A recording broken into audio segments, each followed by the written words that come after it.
अगर मैं कहूं कि एक किसान भी अपने खेत से लाखों या करोड़ों की आमदनी को अर्जित कर सकता है। बहुत सारे लोगों को ये बात नागवारा गुजरेगी। इसका कारण क्या है? क्योंकि हमारे देश के अंदर जो खेती के मॉडल हम पिछले कई सालों से अपना रहे हैं, उसमें ज़्यादातर देखा है कि किसान जो है वो या तो एक फसल को बेचने के बाद अपनी घर की ज़रूरतों को पूरा कर पाता है, या जो उसने पिछली फसल को उगाने के दौरान कर्जा लिया था उसको पूरा कर पाता है, और कई बार तो वो भी पूरा नहीं कर पाता है और अंत में उसको आत्महत्या का रास्ता भी चूज करना पड़ता है। लेकिन आज हमारे देश में बहुत सारे किसान ऐसे हैं जो अपनी खेती बाड़ी में बदलाव लाकर और वहां से एक अच्छी खासी आमदनी को जनरेट कर पा रहे हैं, और लखपति एटलीस्ट करोड़पति भी कई किसान बन पा रहे हैं। लेकिन इसमें उनका सबसे बड़ा रोल रहा है उनकी समझदारी, उनकी सूझबूझ, और बाकी किसानों से थोड़ा सा अलग हटकर यानी कि लीक से हटकर चलना पड़ेगा, तभी हम शायद इस प्रकार से आमदनी को जनरेट कर पाएंगे। मैं आपके साथ आज कोई मॉडल नहीं बेचने वाला हूं, मैं आपके साथ कोई यहां पर किसी प्रकार का प्रोडक्ट नहीं बेचने वाला हूं, लेकिन कुछ किसानों की जुबानी आपके साथ साझा करने वाला हूं जिन्होंने रिसेंटली एक न्यूज़पेपर को अपनी दी गई इंटरव्यू के अंदर सारी जानकारियों को साझा किया, और मुझे लगा कि ये आपके लिए बहुत जरूरी है। आप में से भी बहुत सारे किसान ऐसे हैं जो शायद इस प्रकार के मॉडल को अपनाकर, खासकर वो युवा किसान जो आने वाले समय के अंदर खेती बाड़ी के साथ जुड़ना चाहते हैं, वहां से आमदनी को जनरेट कर सकते हैं। तो नमस्कार दोस्तों, मैं अजय सिंह जाखड़ आज आपके साथ इंटीग्रेटेड फार्मिंग मॉडल को डिस्कस करने वाला हूं जो पंजाब के कई किसानों के द्वारा अडॉप्ट किया जा रहा है, और खासकर उनमें से कुछ ऐसे किसान भी हैं जो विदेश यानी कि ऑस्ट्रेलिया, अमेरिका जैसी कंट्री से रिटर्न है। वहां पर उन्होंने मेहनत की, उन्होंने वहां पर ऑर्चर्ड्स, बागों में काम किया और देखा कि एक मेहनत के बलबूते के साथ क्या और किस प्रकार से एक बेहतरीन आमदनी एग्रीकल्चर से भी जनरेट की जा सकती है। तो आज अगर हम बात करें तो ये 2 से 3 मॉडल मैं आपके साथ साझा करूंगा, लेकिन सबसे पहले हम ये जानने की कोशिश करते हैं कि आज के समय एक किसान एक अच्छी खासी आमदनी क्यों नहीं जनरेट कर पा रहा है। देखो, सबसे पहले भारत के अंदर समस्या क्या है कि हमारे किसानों के पास जमीन का जो आकार है, जोत का जो आकार है, वो काफी छोटा है। दूसरा, वो जमीन के ऊपर फसल को उत्पादित करने के लिए पूरे साल भर या कम से कम एक सीजन के दौरान पूरी लागत लगाने की कोशिश करता है, बहुत ज्यादा मेहनत करता है। जैसे वो कभी उर्वरक को खरीदता है, कभी पेस्टिसाइड्स यानी कि जो आपके हर्बिसाइड्स हैं या कीड़ों को मारने की दवाई हैं उनको परचेज करता है। कभी बहुत सारे ऐसे डीलर्स आपके पास आ जाते हैं जो आपको बोलते हैं ये फलानी दवाई डाल दीजिए, आपकी फसल का उत्पादन अच्छा हो जाएगा। ऐसा करते करते वो सीजन के अंत में या साल के अंत तक में पहुंचता है, तो कई बार मौसम की मार या बीमारियों के कारण भी उसकी फसल खराब हो जाती है, और अगर अंत में उसकी फसल उत्पादन कर भी जाती है तो फिर वो मार्केट के प्राइस के ऊपर डिपेंडेंट रहकर कहीं ना कहीं उतनी अच्छी इनकम जनरेट नहीं कर पाता है, क्योंकि पिछले कुछ सालों से हम लोग देख पा रहे हैं कि मार्केट के अंदर एमएसपी यानी कि न्यूनतम समर्थन मूल्य भी किसान को नहीं मिल पा रहा है, जिसकी बदौलत किसान की आमदनी जो है वो डिक्रीज हुई है। सरकारी आंकड़े कहते हैं कि किसानों की आमदनी पिछले कई सालों में डिक्रीज होती जा रही है, उसके अंदर बढ़ोतरी नहीं देखने को मिल रही है। फसल का उत्पादन बढ़ा है लेकिन आमदनी में किसी प्रकार की कोई बढ़ोतरी नहीं है। तो ऐसा क्यों है? ऐसा इसलिए है क्योंकि किसान पिछले कुछ सालों से सेम प्रकार से वही पैटर्न को फॉलो करते हुए वही खेती करता जा रहा है, एक ही फसल को उत्पादित करता जा रहा है, जिससे यह समस्या बढ़ती चली जा रही है। तो अब क्या कर सकते हैं? तो यहां पर अपनाया जा सकता है इंटीग्रेटेड फार्मिंग मॉडल, जहां पर एक ही खेत के ऊपर हम एग्रीकल्चर के साथ साथ बाकी इकाइयों को भी जोड़ सकते हैं, जिसमें एक इकाई का जो वेस्ट होगा वो दूसरे के इनपुट के रूप में प्रयोग में लाया जाएगा, जिससे हमारी जो लागत है उसको हम क्या कर सकते हैं, कम कर सकते हैं। और इस प्रकार के मॉडल को कहा जाता है इंटीग्रेटेड फार्मिंग सिस्टम या इंटीग्रेटेड फार्मिंग मॉडल, जो कि कई किसानों के द्वारा अपनाए भी जा रहे हैं और ये सक्सेसफुल भी साबित हुए हैं। और इसमें फेल होने के चांसेस कम क्यों हो जाते हैं, इस बात को समझिएगा। यहां पर सबसे पहले इस बात को समझिए कि एक आपका इंटीग्रेटेड फार्मिंग मॉडल होता क्या है। इंटीग्रेटेड फार्मिंग मॉडल के अंदर हम मल्टीपल फार्म एक्टिविटीज यानी कि कई प्रकार की कृषि गतिविधियों को शामिल करते हैं एक छोटे से खेत में। जैसे इस प्रकार से आप लोग देख सकते हो, यहां पर इस किसान ने क्या किया, डेयरी पालन किया। अब डेयरी से जो आपका वेस्ट निकला, इस वेस्ट को उन्होंने मैन्योर के रूप में या बायोगैस के रूप में प्रयोग में लाया। उसके बाद में अब यहां पर खेत की जो जरूरत थी आपकी फर्टिलाइजर्स की, उर्वरक की, वो क्या हो गई, कम हो गई। दूसरा उसने क्या किया, पोल्ट्री फार्मिंग और डक फार्मिंग किया। अब डक फार्मिंग या पोल्ट्री फार्मिंग का जो वेस्ट होता है, क्योंकि आपको पता होना चाहिए कि जो पोल्ट्री यानी कि जो हमारे पोल्ट्री बर्ड्स होते हैं उनको जो डाइट खिलाई जाती है उसमें ज्यादातर आपका प्रोटीन की मात्रा होती है, और प्रोटीन की मात्रा ज्यादा होने के कारण ज्यादातर वो प्रोटीन आपका डाइजेस्ट नहीं किया जाता उस बर्ड के द्वारा और वेस्ट के रूप में बाहर निकाल दिया जाता है। अब नीचे उन्होंने फिश पॉन्ड यानी कि जो मछलियों के तालाब है उनको आपका रेयर कर रखा है। अब वो सारा का सारा वेस्ट जो है वो इस पॉन्ड यानी कि तालाब में जाएगा, वहां पर मछलियां उस वेस्ट को, जो आपका पोल्ट्री का वेस्ट है, पोल्ट्री की जो बीट है उसको खाने का काम करती है मछलियां, और उसका जो हमारी फीड की कॉस्ट होती है वो लगभग 50 से 60% कम हो जाती है, यानी कि हमारी लागत फिर कम हो गई। और अब यहां जो आपका मछलियों का तालाब है इसका पानी जो है हम लोग खेतों में प्रयोग में ला सकते हैं, यानी कि ओवरऑल आपका इस पानी की जो कीमत है या कॉस्ट है वो भी आपकी डिक्रीज हो गई, हमें दूसरे पानी के ऊपर निर्भर नहीं रहना पड़ा। और तीसरा यहां पर क्या हो रहा है, हमने यहां पर फसल का उत्पादन भी किया, और एक प्रकार से अगर देखोगे तो यहां पर साल भर हमारे पास एक आमदनी जनरेट होती रहेगी। जैसे दूध को बेचकर हम डेली आमदनी कर सकते हैं, पोल्ट्री बर्ड्स को हर 10 दिन या 15 दिन के ऊपर आपका अंडों को बेचकर या आपके ब्रॉयलर्स को बेचकर आमदनी जनरेट कर सकते हैं। इसके बाद मछलियों को बेचकर हम लोग आमदनी जनरेट कर सकते हैं। इसमें आप लोग पिग यानी कि सुअर पालन भी कर सकते हो, उनको बेचकर एक अच्छी खासी आपकी सीजनल इनकम को जनरेट किया जा सकता है। और अंत में हमारी फसल का उत्पादन भी बेहतर होगा और इसमें हमारी जो लागत थी वो भी कम हुई, क्योंकि आपको पता होना चाहिए अगर हम डक यानी कि बतख को पालते हैं तो बतख बहुत सारे कीड़ों को खा जाती है, जिससे हमारी उन इंसेक्ट को, उन कीड़ों को मारने के लिए जो आपकी लागत लगने वाली थी या जो हमारे खेतों के अंदर उर्वरक की लागत लगने वाली थी वो अब क्या हो जाएगी, कम हो जाएगी, क्योंकि हम यहां पर इस ऑर्गेनिक मैन्योर को जो हमारे सुअर से या फिर आपके फिश पॉन्ड से या हमारे जो पोल्ट्री बर्ड से लीटर निकलेगा उसको हम प्रयोग में ला सकते हैं और हमारे खेतों के अंदर उन उर्वरक को डालकर हमारी जो न्यूट्रिएंट्स की रिक्वायरमेंट है उनको हम पूरा कर सकते हैं। और इससे क्या होगा, आपकी आमदनी बढ़ेगी और एक ही खेत के अंदर हमारी उत्पादन लागत कम होने के कारण और डेली आमदनी क्रिएट होने के कारण और दूसरा ओवरऑल प्रॉफिट ज्यादा होने के कारण किसान अब समृद्ध हो सकता है, आगे बढ़ सकता है। इसमें थोड़ा सा डिफिकल्ट लगेगा शुरुआत के अंदर, खासकर ये चीज फेल क्यों होती है, क्योंकि देखो ज्यादातर क्या होता है, किसान अपने आसपास की मार्केट को और आसपास की जरूरतों को नहीं समझते हैं, यानी कि उसके आसपास के क्षेत्र में कौन कौन सी मांग ज्यादा है। अगर वहां पर पोल्ट्री की डिमांड ज्यादा है, अंडों की डिमांड ज्यादा है, मीट की डिमांड ज्यादा है तो उसको हम समझ सकते हैं, दूध की डिमांड ज्यादा है तो हम उसको समझ सकते हैं और उसी के आधार पर हमें एक पर्टिकुलर पैटर्न को फॉलो करना चाहिए। लेकिन किसान क्या करता है, वो एकदम से बल्क में इनको जनरेट करने की कोशिश करता है, धीरे धीरे आपका आगे पैर नहीं पसारता है, जिसकी वजह से वो एकदम से फेल हो जाता है, क्योंकि उसने पहले उस काम को किया नहीं है और एकदम से जब उस चीज को अडॉप्ट करता है तो उसके कारण उसके फेल होने के चांसेस बढ़ जाते हैं। तो यहां पर जरूरत है आपका धीरे धीरे आगे बढ़ना और शुरुआत में आपका जो भी जरूरत है उसके हिसाब से आगे चलते चले जाना, जिससे क्या होगा कि ओवरऑल यहां पर आपकी लागत भी कम होगी और प्रॉफिट परसेंटेज भी ज्यादा होगा और डेली आपके पास एक आमदनी जो है वो मिलना स्टार्ट हो जाएगी। तो यहां पर हम एक चीज और भी कर सकते हैं, वो ये कि अब ज्यादातर फसल को बेचने के लिए हमें एक आड़तिया या मिडिल मैन के ऊपर डिपेंडेंट होना पड़ता है। हम उसको फसल बेचेंगे और वहां से वो आगे कंज्यूमर तक जाएगी। लेकिन अब इसमें हम क्या कर सकते हैं,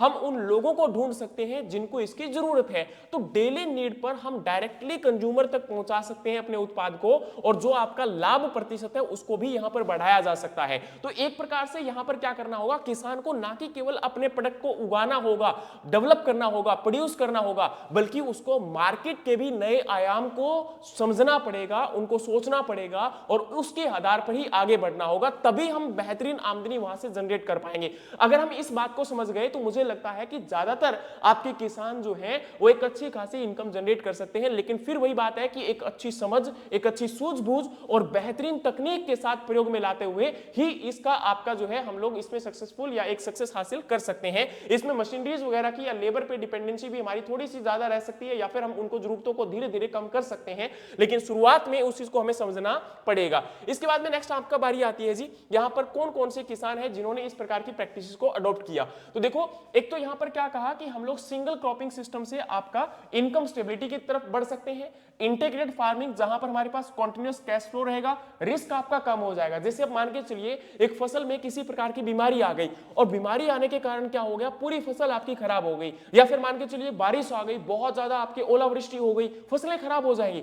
लेकिन हम बर्ड से या पोल्ट्री से या डेयरी फार्मिंग फार्मिंग से आमदनी जनरेट कर सकते हैं, हमारा कंप्लीट संपूर्ण नुकसान नहीं होगा। समझ में आया? तो ये चीज है। अब देखो इस प्रकार के जो मॉडल है वो यहां पर किसानों के द्वारा अपनाए गए हैं। तो पंजाब के अंदर पहला केस स्टडी है सतनाम सिंह का, जो कि आपके संचल विलेज है फतेहगढ़ साहब के अंदर, उनके द्वारा इस मॉडल को अपनाया गया। ये क्या है, ऑस्ट्रेलिया के अंदर हॉर्टिकल्चर में उन्होंने वहां पर हॉर्टिकल्चर या ये कह सकते हो बाग में काम किया, और वहां पर उन्होंने देखा कि किस प्रकार से वहां के किसान एक आमदनी को जनरेट कर पा रहे हैं। उसके बाद उन्होंने इंडिया में रिटर्न किया, और इंडिया में उनके पास 9 एकड़ जमीन थी। अब उस जमीन के ऊपर उन्होंने पहले से ही जो उनका फादर का पोल्ट्री फार्म चल रहा था उसको उन्होंने और बेटर इनोवेटिव किया, और प्लस में उसके साथ साथ उन्होंने फिश फार्मिंग और पिजरीज फार्मिंग और डक फार्मिंग को भी करना स्टार्ट कर दिया। अब क्या हुआ कि जो आपका पोल्ट्री का वेस्ट था वो फिश में आपका यूज होने लगा एज ए फीड के तौर पर, उनकी फीड की लागत कम हो गई कम से कम 40 से 50%। फिर हमारा पिजरीज यानी कि जो सुअर पालन था उसको बेचकर अब एक तो आमदनी हो रही थी, दूसरा सुअर का जो वेस्ट था वो हमारे खेतों में हम लोग मैन्योर के तौर पर यूज कर रहे थे। डक फार्मिंग को हमने प्रयोग में लाया, डक से आपकी रेगुलर इनकम जनरेट हो रही थी, और साथ में आपकी डक जो है वो खेतों के अंदर इंसेक्ट पेस्ट को अटैक को कम करने का काम करती है।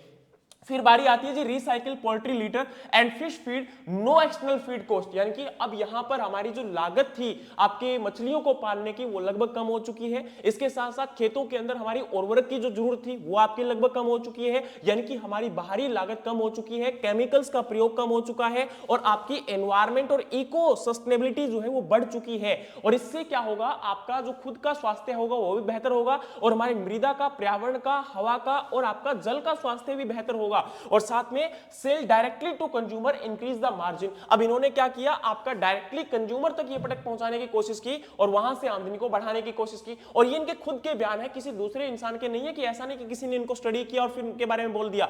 इन्होंने खुद ने कहा है कि किस प्रकार से इन्होंने आमदनी को बढ़ाया। अब बात आती है यहां पर कि इन्होंने किस प्रकार के स्ट्रक्चर को मेंटेन करने की कोशिश की है। Fish are fed poultry litter and pig waste eliminating the need for the external feed, यानी कि यहां पर पिग का वेस्ट और पोल्ट्री का लीटर इन्होंने फिश फीड के तौर पर यूज किया।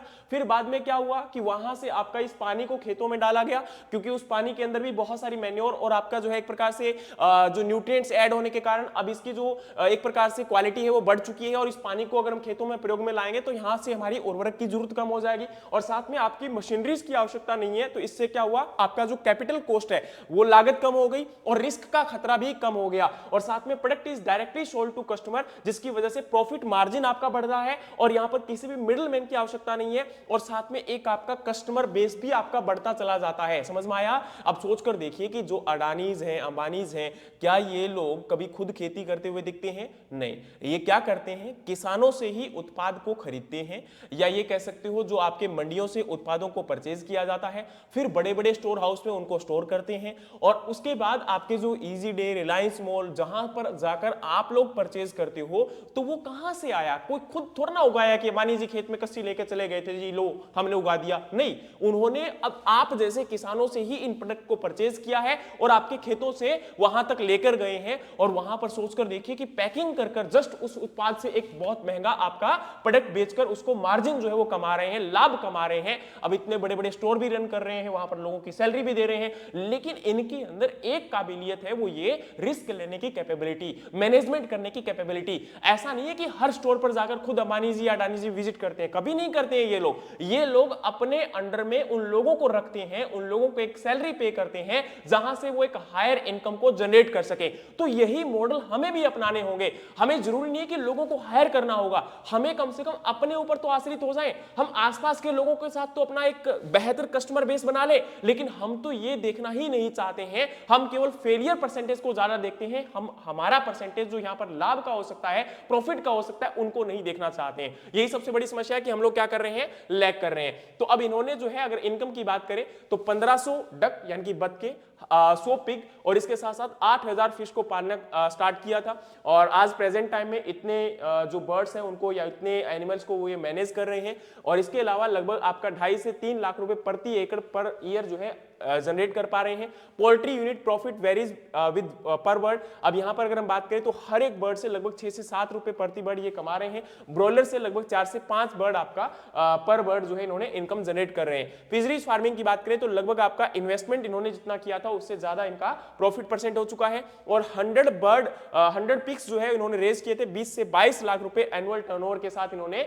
उससे आमदनी कमाई है। और बात करें फिश फार्मिंग से तो रेगुलर सेल के साथ साथ आपका एडिशनल प्रीमियम यहां पर from the live fish market से इन्होंने बेचकर भी आपका अर्निंग जनरेट की है। अब बात करते हैं तो इनकी टोटल इन्वेस्टमेंट थी 30 लाख, एवरेज एनुअल एक्सपेंडिचर आपका 22.5 लाख रुपए और एवरेज ईयरली इनकम है 30 से 40 लाख रुपए और आपका नेट प्रॉफिट यहां पर है 8 से 17.5 लाख रुपए प्रति ईयर। और fish plus poultry plus pig यहां पर एक लगातार यहां पर एक इनकम जो है यहां पर इनको जनरेट करके दे रहे हैं और धीरे धीरे अगर इसको और ज्यादा बढ़ाएंगे तो डेफिनेटली इसको आपका बेहतर किया जा सकता है। और दूसरी तरफ इनके ऊपर एकदम से आपका कर्जे का बोझ नहीं पड़ता है या किसी प्रकार से लागत का बोझ नहीं बढ़ता है क्योंकि काफी जो यहां पर एक दूसरे की जो इकाई है वो दूसरे का सहारा बनने का काम करती है, लागत को कम करने का काम करती है, जो कि एक अच्छी बात है। तो इसी प्रकार के हम मॉडल को अपना सकते हैं। नेक्स्ट आपकी केस स्टडी है गुरसिमरन सिंह की, जो कि लाडू मुंडा विलेज है गुरदासपुर में। इन्होंने आपका 5 साल से इंटीग्रेटेड फार्मिंग कर रहे हैं। इन्होंने वीट, पैडी, शुगरकेन, पोटैटो के साथ साथ लाइव स्टॉक के अंदर 40 डक्स और 300 पोल्ट्री बर्ड्स को भी अपनाने का काम किया।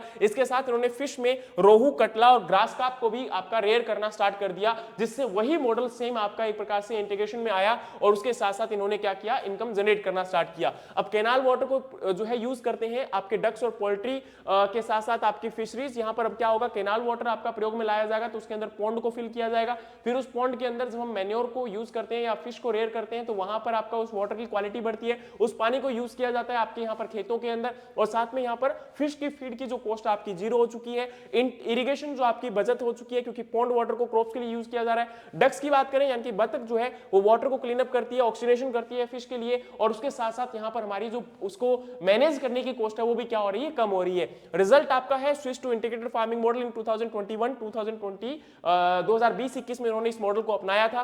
पिग फार्म एक्सपेंशन 2024 के अंदर उन्होंने पिग फार्म को भी आपका एक्सपेंड करने का प्लान किया और stable income even during the crop failure, higher per एकड़ return versus crop only farming. यानी कि अब यहां पर फायदा किसान को ये हुआ कि पहले वो केवल फसल का उत्पादन कर रहा था, उसकी बजाय आज उसको बेहतरीन आमदनी जनरेट हो रही है, उसका लाभ प्रतिशत बढ़ा है। लेकिन जरूरत है यहां पर एक अच्छी समझ की, एक अच्छी मैनेजमेंट की और बेहतरीन विजन की, जिसके साथ इन चीजों को अडॉप्ट किया जा सकता है। लेकिन अगर हम अकेले ही फसल के ऊपर डिपेंडेंट रहकर, आश्रित रहकर काम करेंगे तो आने वाले समय के अंदर हमारा भविष्य खतरे में होगा, हमारी जनरेशन का भविष्य खतरे में होगा। क्योंकि आज किसान से पूछकर देखिए कि वो अपनी जनरेशन को क्या बोलता है, आप खेती बाड़ी मत करना, चाहे कुछ भी कर लेना। लेकिन उसी खेती बाड़ी से लाखों लोग आपकी आमदनी जो है वो बढ़ा चुके हैं। किसान की बात नहीं कर रहा हूं, आप सोचकर देखिए कि जितने भी आप स्टोर रन कर पा रहे हो, जितने भी आज आपके मार्केट के अंदर आप, जैसे फॉर एग्जांपल मैंने अभी आपको एग्जांपल दिया कि रिलायंस फ्रेश में आप चले जाइए या फिर आप लोग जो है इजी डे में चले जाइए, मोर स्टोर में चले जाइए, वहां पर कौन से उत्पाद बिक रहे हैं, ज्यादातर आपके खेतों से बने हुए उत्पाद ही तो वहां पर बिक रहे हैं। उन लोगों की लाखों की आमदनी है और आप लोगों की नहीं है। ऐसा क्यों?